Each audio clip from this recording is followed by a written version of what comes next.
Le jardin fait école sur le mode écolo et c'est tant mieux. Une tendance que les paysagistes suivent aussi. Depuis 5 ans, cette petite agence de la banlieue parisienne s'est spécialisée dans les aménagements de type durable.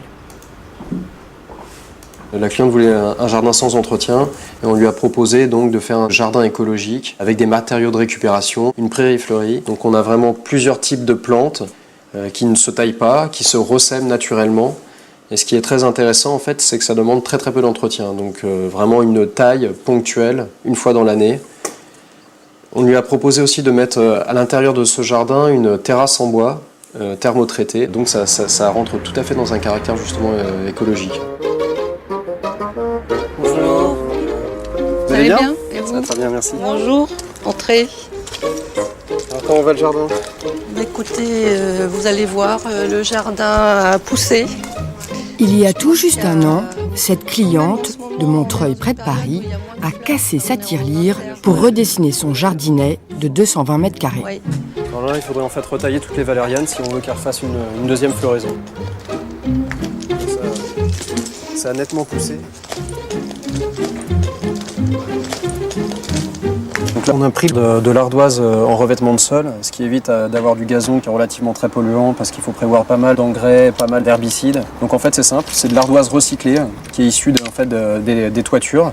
Dessous, on met un petit feutre géotextile. Alors, ça a pour but d'empêcher la levée des mauvaises herbes. On choisit toujours les espèces en fait en fonction du lieu. Là, la typologie du lieu, c'était vraiment d'avoir quelque chose qui est vraiment très à l'ombre, qui est très humide. Donc tout ce qui est fougère et alexine pousse très bien dans ces lieux-là. Penser son jardin de façon raisonnable et non plus comme une pièce à décorer, à ornementer et entretenir sans cesse. C'est bien le créneau d'Amaury Gallon, botaniste de formation.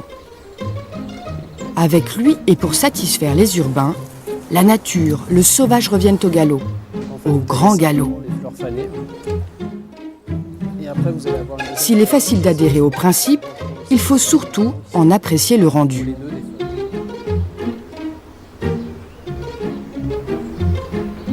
C'est ce côté naturel qui me plaît. Et l'impression d'avoir recréé un petit coin de campagne. Alors que la maison finalement est bien près du métro et bien près de Paris.